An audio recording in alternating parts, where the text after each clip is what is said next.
What's going on, everyone? I hope you're having a good day. So, before I begin, I wanted to ask if you haven't yet, please subscribe to my channel. Please like this video, share this out, drop your comments, drop your thoughts. I would greatly appreciate it. I'm 24 subscribers away from hitting my first 100. So, if I could get to that 100 before the end of the month, that would be a small victory for me, and I would greatly appreciate it. I want to grow this channel as quickly as possible and be able to continue, putting out videos, putting out shorts, and talking with all of you, right? And getting your feedback. I really like doing this type of stuff, so it would mean a lot to me.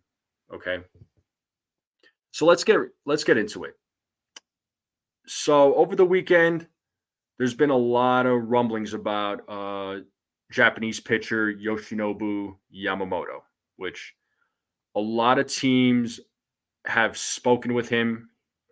They have met with him and spoke, and we don't know what was talked about.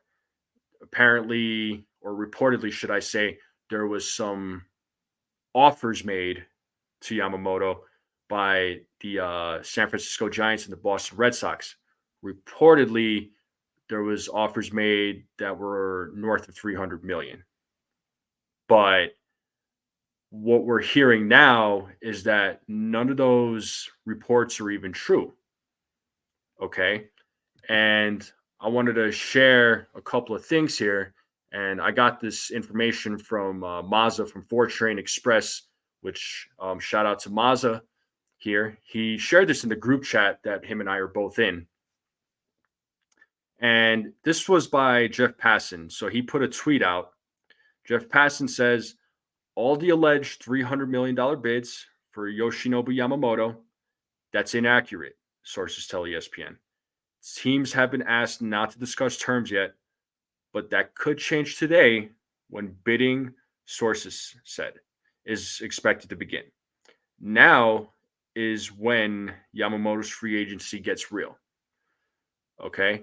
And then there was another tweet by Andy Martino that says, one note, the Mets did make Yamamoto an initial offer prior to the Japan meeting, but not again at this weekend's dinner. Several teams are believed to have made an early offer after posting to show seriousness. These won't be final offers. This still could resolve this week. Okay. So, some mixed reports coming out. So, the $300 million offers that were reportedly made were not true. They were never made. Okay. There were some teams that made an initial offer when he was posted, but but it wasn't, discussed again when the teams met. What was discussed when Yamamoto met with the teams that he set up meetings with, we don't know. But it sounds like this week, um, he's gonna the bidding is gonna start, and he's gonna start to make his decision as far as what team he wants to sign with and what teams are willing to offer him. And there was another report that said that he may not even get a 300 million or $300 million offer was never even talked about. So that's another piece of news. Okay.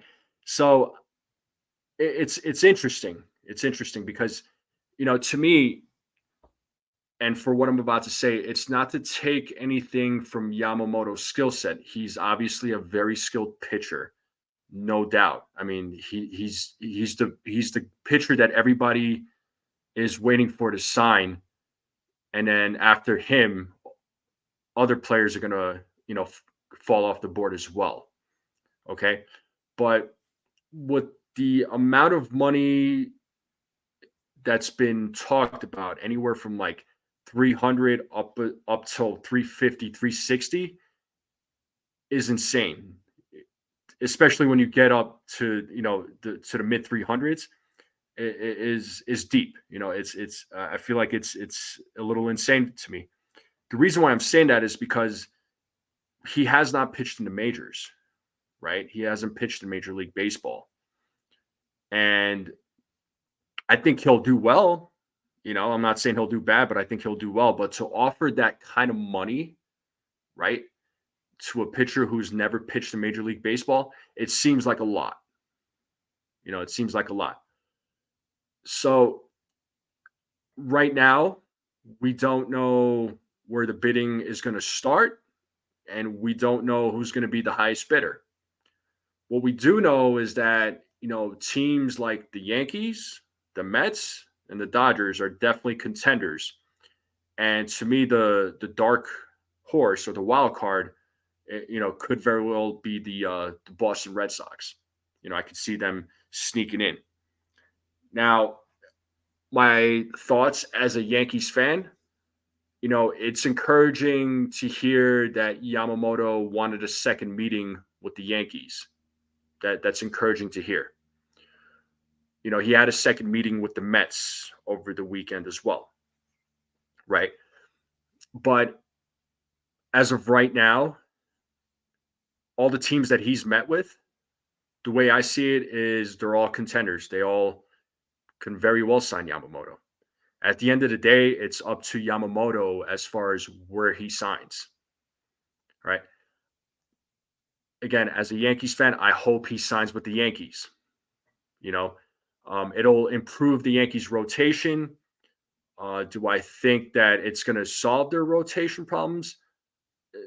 It'll improve it, but I've been saying that they should look into another starter, and that was something that Ken Rosenthal even put out an article today saying that even if the Yankees were to get Yamamoto, that they would need another starter, which then I'm going to ask the next question now. Like, who could be that next starter that the Yankees could look into, right? Could there be a potential reunion with a former pitcher that pitched for them in Jordan Montgomery? Could there be a reunion there? And reportedly, the Yankees discussed internally that there was interest in bringing Montgomery back. Does he come back? We don't know. A lot of fans feel that he may not be back.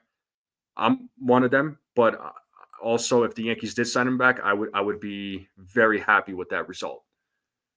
I would be very happy to bring Jordan Montgomery back. He definitely showed what kind of pitcher he was, and definitely showed that in the postseason. So he did very well. There's other pitchers that they've been linked to. They've been linked to Dylan Cease. They've been linked to Corbin Burns. So those are potential names that that they could look into. There was also the name of Framber Valdez that was circulating over the weekend, even though the Astros didn't say that they were willing to trade him, but they were listening in. There were teams calling in and saying, what will it take? So they're listening, but they never said that he would be available for a trade. But I suppose if something good comes across to them, they're not going to say no, as long as it's worthwhile for them, right? So we're still waiting, right? We're still going to wait for the news to drop as far as where Yoshinobu Yamamoto is going to sign. We still don't know where he's going to sign. But the way I see it, every team that has met with him all have a fair shot. At the end of the day, it is up to him as far as where he signs. He's the free agent. He decides where he goes. Again, as a Yankees fan, I still feel 99% sure that he does sign with the Yankees, but he could very well sign with the Dodgers. I know the Dodgers are a strong contender, right? So are the Mets, right? The Mets have Steve Cohen, and Steve Cohen can spend money. We saw that. He showed that he can spend that money. So again, every team is a contender. We don't know where he's going yet, but it sounds like the bidding is starting possibly today. If not today, then sometime this week. So things are going to ramp up real quick. So be on the lookout. And as soon as I find something out, and if other reports come out, I will definitely let you know. So if you haven't subscribed to my channel, please subscribe to my channel. I would greatly appreciate it. All right. That's all I got for now. Um, please like this video. Drop your comments, drop your thoughts, drop your opinions. You tell me whether or not you feel like I'm right or wrong. I want to hear what you have to say, right? Again, as much as I talk about these types of things, I want to hear what you have to say, because I don't put out these videos to say, hey, I'm right.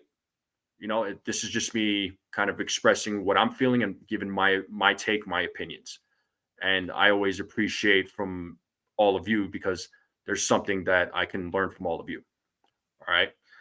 Um, that's all I got for now. And if anything else comes out, I will definitely let you know.